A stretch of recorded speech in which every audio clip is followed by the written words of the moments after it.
বাংলাদেশের এই জয়টা অবিশ্বাস্য, অকল্পনীয়। বাংলাদেশের এই বিজয়টা অভূতপূর্ব, অলৌকিক। বাংলাদেশ আজকে ইতিহাস লিখেছে। বাংলাদেশ আজকে রূপকথা তৈরি করেছে। অস্ট্রেলিয়ার মাটিতে অস্ট্রেলিয়ার বিপক্ষে টেস্ট জয়, আমাদের জীবদ্দশায় কোনোদিন এটা দেখে যেতে পারবো ভাবিনি রে ভাই। সেটাই আজকে নাজমুল হোসেন শান্তর দল করে দেখালো। 9 উইকেটে অস্ট্রেলিয়াকে হারিয়ে আমাদের ক্রিকেট ইতিহাসের হিরণ্ময় এক মুহূর্তের জন্ম এই ক্রিকেটাররা দিলেন। অস্ট্রেলিয়া, মাইটি অস্ট্রেলিয়া, না কুচু অস্ট্রেলিয়া, যারা বাংলাদেশকে 23 বছর তাদের দেশে টেস্ট খেলার আমন্ত্রণ জানানোর যোগ্য বলেই মনে করেননি, সেইখানে প্রথম সুযোগ পেয়েই বাংলাদেশ কিভাবেই না তাদেরকে নাকানি চুবানি খাওয়ালো, কিভাবেই না তাদেরকে আমরা হারিয়ে দিলাম টেস্টের চতুর্থ দিনে এসে। এবং সেইখানটাতে পুরো ম্যাচ জুড়ে বাংলাদেশের যেই আধিপত্য, তাতে করে এই জয়টা যে বাংলাদেশ ডিজার্ভ করে 100% মানুষই সেই কথাটা বলবেন।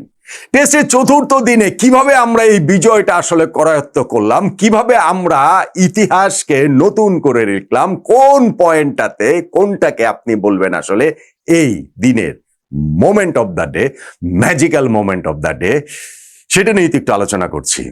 যেমন বাংলাদেশ অস্ট্রেলিয়ার বিপক্ষে অসাধারণ যে জয়, সেইখানটাতে আপনাদের কাছে একটা অনুরোধ করি, অনেকদিন ধরে করি না, আজকে যেহেতু এরকম একটা জয় পেয়ে গেলাম, যে প্লিজ আমাদের নট অন ওয়ান চ্যানেলটা আপনারা যারা এখনো সাবস্ক্রাইব করেননি, সাবস্ক্রাইব করে নেন, আমাদের ফেসবুক পেজে লাইক দিয়ে আমাদের পাশে থাকেন।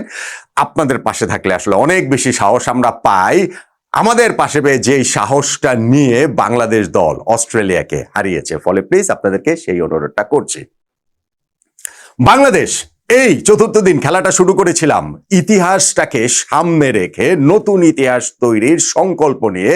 এবং সেখান থেকে আমরা যে খুব দূরে ছিলাম তা না, কিন্তু মনের কোনো একটা ভয় ছিল যে না, এটা কি আসলে সম্ভব নাকি, এটা কি হয় নাকি, অস্ট্রেলিয়া মাটিতে অস্ট্রেলিয়াকে আমরা হারিয়ে দিব না, দিতে পারবো নাকি, শেষ সময় গিয়ে এমন কোনো ঘটনা ঘটবে যেটা আমাদের ক্রিকেট ট্র্যাজেডির অংশ হয়ে যাবে।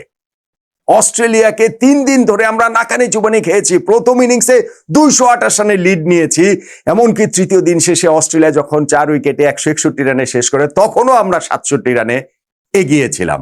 কিন্তু ওই যে মনের কোণে ভয় যে কি না কি হয়ে যায়, যদি অস্ট্রেলিয়ার একটা বড় পার্টনারশিপ হয়ে যায়, যদি তাদের কেউ অসাধারণ কোনো পারফরমেন্স করে ফেলেন, যদি আমাদের ক্রিকেটে এরকম ট্র্যাজেডি তো অনেক রয়েছে, তার মধ্যে আরো একটা ট্র্যাজেডি যোগ হয়নি এবং সেটা হতে দেননি আমাদের ক্রিকেটাররা।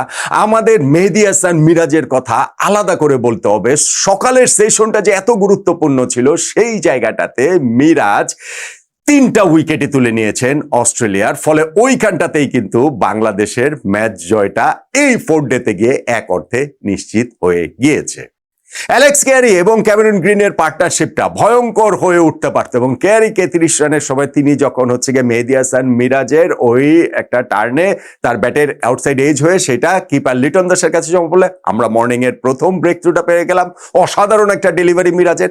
এরপরে বাউ ওয়েবস্টার তিনি আউট হয়ে গেলেন মিরাজের আরো অসাধারণ একটা স্ট্রেইটার ডেলিভারিতে, যেইটা রং লাইনে খেলেছেন, কোনো কিছু বুঝতেই পারেননি বাউ ওয়েবস্টার, তিনি বোল্ড হয়ে গেছেন।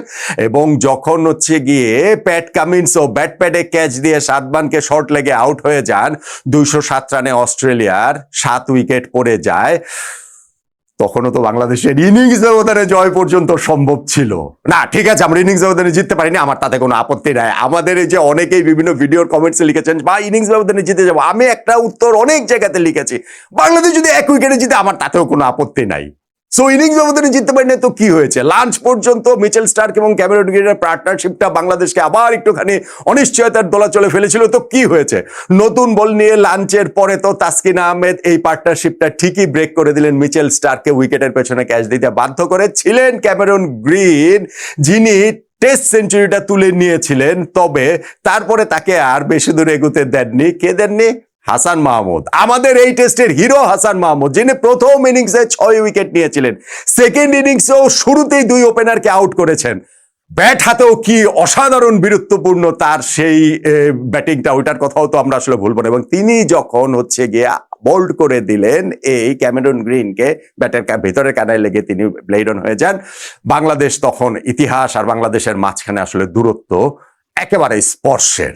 আর হিসাব তখন একটাই যে হাসান মাহমুদের ম্যাচে 10 উইকেট হবে নাকি মেহেদী হাসান মিরাজের ইনিংসে 5 উইকেট হবে। মিরাজের 5 উইকেটটা হয়ে গেল, তিনি নাথান লায়নকে এলবিডব্লিউ করে দিলেন, সুইপ করার চেষ্টা করেছিলেন এবং তাতে মেহেদী হাসান মিরাজের 5 উইকেট হলো। রিসেন্ট টাইমে ভিজিটিং কোন স্পিনারের অস্ট্রেলিয়ার মাটিতে one of the finest performance Mehedi Hasan মিরাজের, এবং এই দিনটা তো তার প্রতিটা বলেই মনে হচ্ছিল কিছু না কিছু হবে, এবং ইনিংসে তিনি 5 উইকেট পেলেন, সঙ্গে তার ব্যাটিং ইনিংসের সেই বীরত্বের কথাটাও আমাদেরকে মনে অবশ্যই রাখতে হবে। ফলে অস্ট্রেলিয়াকে বাংলাদেশ আমরা 284 রানে অল আউট করে দিয়ে টার্গেট পেয়েছিলাম মাত্র 57 রানের। ওই যে আমাদের একটা ভয় ছিল না যে অস্ট্রেলিয়া আমাদের সামনে কত রানের টার্গেট জানি ছুড়ে দেয়, আমি বলেছিলাম যে না, 150 রান হলেও কোনো অসুবিধা নেই, এমনকি 170, 80, 200 পর্যন্ত বাংলাদেশ চেস করতে পারবে। লাগেনি, অতটা প্রয়োজন হয়নি। আমাদের বোলাররা ফিল্ডাররা মিলে আমাদের টার্গেটটা রেখেছে মাত্র 57 রান, এবং তাতে প্রথম ইনিংসের সেঞ্চুরিয়ান তানজিদ হাসান তামিম শুরুতেই আউট হয়ে গেছেন। তো কি হয়েছে, মমিনুল হক এবং আমাদের যে সাদমান ইসলাম, এই দুইজনের পার্টনারশিপেই আমরা বাকি পটটুকু পাড়ি দিতে পেরেছি। মমিনুল হকের ওই বলটা যখন তার কাটশটটা বাউন্ডারি রোপটা পেরিয়ে যায়, তখন শুধুমাত্র আমরা স্কোর কার্ডে জয়টা নিশ্চিত করিনি, ওই বলটা একই সঙ্গে পেরিয়ে গেছে ইতিহাসের সকল সীমানা, একই সঙ্গে পেরিয়ে গেছে এক প্রজন্মের বঞ্চনা। অস্ট্রেলিয়া যে আমাদের 23 বছর ধরে ডাকে না, সেইটার জবাব আমাদের ক্রিকেটাররা যে এইভাবে দিলেন। 23 বছর পর খেলতে নেমে অস্ট্রেলিয়ার মাটিতে তৃতীয় টেস্টেই যে আমরা প্রথমবারের মতো জয় পেয়ে গেলাম, যেই অস্ট্রেলিয়ার মাটিতে শ্রীলঙ্কা কোনোদিনই জেতেনি, পাকিস্তান শেষ জিতেছে 1995 সালে, নিউজিল্যান্ড তাদের হিস্ট্রিতে মাত্র 3টা জয় পেয়েছে, সেও 85 সালে 2টা, 2011 সালে একটা। সেই অস্ট্রেলিয়ার মাটিতে বাংলাদেশ আমরা টেস্ট জিতলাম। টেস্ট ক্রিকেটের 150 বছরের ইতিহাসে 2629 নম্বর এই টেস্টে বাংলাদেশের এই জয় সবচেয়ে বড় আপসেট গুলোর একটা হিসেবে বিবেচিত হবে। আর বাংলাদেশের টেস্ট ক্রিকেট ইতিহাসের 26 বছরে 160 নম্বর টেস্ট ম্যাচে নিঃসন্দেহে আমরা সেরা জয়টা এই ম্যাচটাতে, এইখানটাতে আসলে পেয়ে গেলাম, অস্ট্রেলিয়াকে 9 উইকেটে হারিয়ে। এবং তাতে এই লাস্ট ডের মোমেন্ট অফ দ্য ডে যদি আসলে বলতে হয়, তাহলে আমি বলবো মেহেদী হাসান মিরাজের সকালের বোলিংটা, ফার্স্ট সেশনে তার সেই 3টা উইকেটই, এবং সেইখানটাতে স্পেশালি অ্যালেক্স ক্যারি এবং স্পেশালি বাউ ওয়েবস্টারকে যে ম্যাজিক্যাল বলটাতে তিনি বোল্ড করে দিয়েছেন, আউট করে দিয়েছেন, তখনই আসলে বাংলাদেশ জয়টা যে পেয়ে যাচ্ছে আমরা, সেটা মনে হচ্ছিল আমরা সেই জয়টা জিতে গেছি। আমাদের এই টেস্ট ক্রিকেটে আরো কি অর্জন হয়েছে, এই ম্যাচে আরো কি হয়েছে, আমাদের অনেক কিছু নিয়ে অনেক আলোচনা করব। কিন্তু ভাই আসলে সত্যি কথা বলতে, যেভাবে শুরু করেছিলাম আলোচনাটা, আমার এটা দেখেও বিশ্বাস হচ্ছে না। অস্ট্রেলিয়ার মাটিতে অস্ট্রেলিয়ার বিপক্ষে টেস্ট জয় বাংলাদেশ করে দেখাতে যে আমরা পারবো, এইটা আমাদের ক্রিকেটাররা ডিজার্ভ করেন। হচ্ছে গিয়ে সবকিছু মিলে আমাদের অন্তরের অন্তঃস্থল থেকে অভিনন্দন, ভালোবাসা, এবং আমাদের এই নাজমুল হোসেন শান্ত, তানজিদ হাসান তামিম, হাসান মাহমুদ, মেহেদী হাসান মিরাজ, তাসকিন আহমেদ, মমিনুল হক, মুশফিকুর রহিম, লিটন দাস, যারা ছিলেন এই ম্যাচের 11 জন, বাইরে থাকা অন্য ক্রিকেটাররা, আমাদের কোচিং স্টাফ, সবাইকে আসলে স্যালুট। বাংলাদেশ করে দেখালো, বাংলাদেশ দেখিয়ে দিল যে বাংলাদেশ পারে অস্ট্রেলিয়ার মাটিতে অস্ট্রেলিয়াকে টেস্টে হারাতে পারে।